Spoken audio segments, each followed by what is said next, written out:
So this is the third time I'm doing this video. I started it on my walk and talk this afternoon, and it unexpectedly cut off on me, and I was just talking away and I saw excuse me, I saw that it was not recording. And then I finished the video again. Well, no, I finished it this time, the second time, and I got in a little over 10 minutes, and then I saw a cat, and I was gonna, because I love animals. You do, now if you don't know. So I was gonna kind of like, I wanted to get a little, give y'all a little pic of the cat, and I accidentally showed an address, so I had to erase that video. So here I am back again. So I'm gonna talk about a subject that I have talked about before, but I'm just gonna add some more to it. I wanted to talk about this gender war that we have been in for some time now, over 20 years, maybe even longer. It's been longer, really, but definitely it's been brutal for the last 20 years. So let's get into it. So I was what was that, X? Was I on X? Well, yeah, I was on X, and we were talking about how or how we are being affected, are likely to be affected by a lot of things that Trump is doing to people economically. A lot of people are getting laid off. A lot of people are outright losing their jobs. He has allowed or whatever, if he had, I'm not sure if he had anything to do with it directly. People who have been working remote and doing well are now being forced back to the office. It is causing a lot of issues because particularly women could stay home and watch their children, saving a lot of money on childcare and just being able to be there for the kids and work at the same time. It was very convenient for them. So that's a safety net that's being snatched up from under them. They have to go back to the job. All right. So these new rules and things that Trump is doing is going to affect women as well as men. We're all being affected. All this stuff that he's putting into action that economically hurts people. People are afraid their Social Security is going to be snatched. Their other social entitlements are going to be snatched. I have been hearing women online, white women online, crying about losing welfare benefits. It's just a lot going on, and it is having a very negative impact on people economically. Like, where are we going to stay? What are we going to eat? What are we going to do? All right. A lot of people are coming, more and more people are becoming homeless. So, it's these this inflationary environment did not just happen when Trump was in office. Okay, so it began probably at the end of Trump's last presidency, and went on into the 4 years of Biden and Harris. Okay, where people's rents went from 600 to 1,300. Okay, constantly increasing, but our pay rate is not increasing. Okay, so it's getting hard and harder and harder to afford even basic roof over our heads. So this young lady, she was talking about this the situation right now. And so this dude, I know he was black. I know he was black, most likely American. I'm gonna say he's American. And in so many words, he says, because she's talking about, at this particular post, she's talking about the effects it could have on women, women with children, especially being forced to go back into the office. He's saying, in so many words, good. And I'm looking at what he wrote, and she decides to, or at the time, she responds to his post first. She said, "What's good about not being able to pay your bills? What's good about not being able to keep a roof over your children's head and feed them? What are you talking about?" And then he says, "Well, Trump is going to bring back the nuclear family." So in other words, putting women in a situation where they can no longer um, feed and maintain their household is going to bring the nuclear family back together. And Trump is heading that head. Trump is doing it. What kind of thinking is that? A lot of this bitterness that I'm seeing in males, it may come from mommy issues, but it's also coming from feeling beneath the woman. Okay, always hearing that, particularly Black women are owning more homes. They're or getting more education, getting educated, getting trades, and skills, and we're just increasing our lifestyle, buying homes, cars, going on vacations a few times a year, living it up, able to take care of our children, and they're bitter and jealous. Men like him, they probably have felonies, can't even get a job. All right. They, in their younger years, they were probably in and out of jail or messing around and fooling around and not really serious about their life. Now they can't, they're up in age, or they're getting close to being up in age, and they have no trade, no kind of skills. They have no money, and they don't have the money to go back to school, and they probably can't because of their felonies. All right. So they're bitter and they're very jealous. And also, another thing that makes these men very bitter and hateful is child support. They're paying child support for children that they never wanted, but they're being forced to pay. So they're angry as hell at women. And they want the worst to happen, and under the guise of, oh, it's going to bring the family back together. It's going to rebuild the nuclear family. That you're not concerned about the nuclear family at all. If you were, you wouldn't be dating outside your race more than any other man racially, by ratio.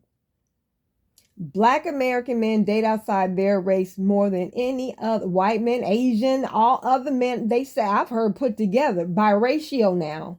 Okay.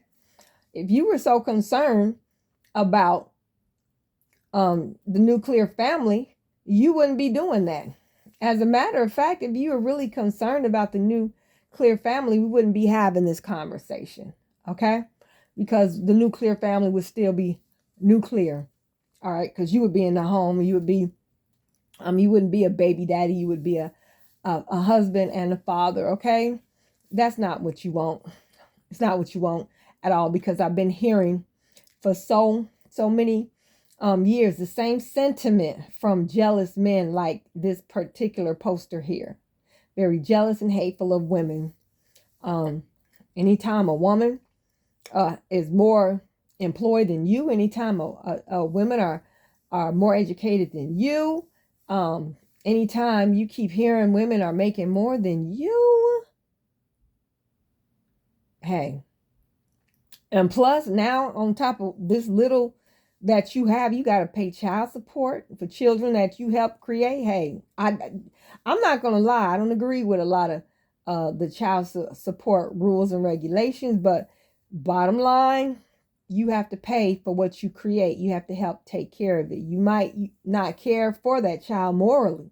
You might not take no moral obligation, but you're going to take, according to the courts, a financial obligation. So I don't know what you're mad at us for. What you mad at us? Go take it out. Go burn down, I guess, a friend of the court, or go down to City Hall. Do something. What you mad at us?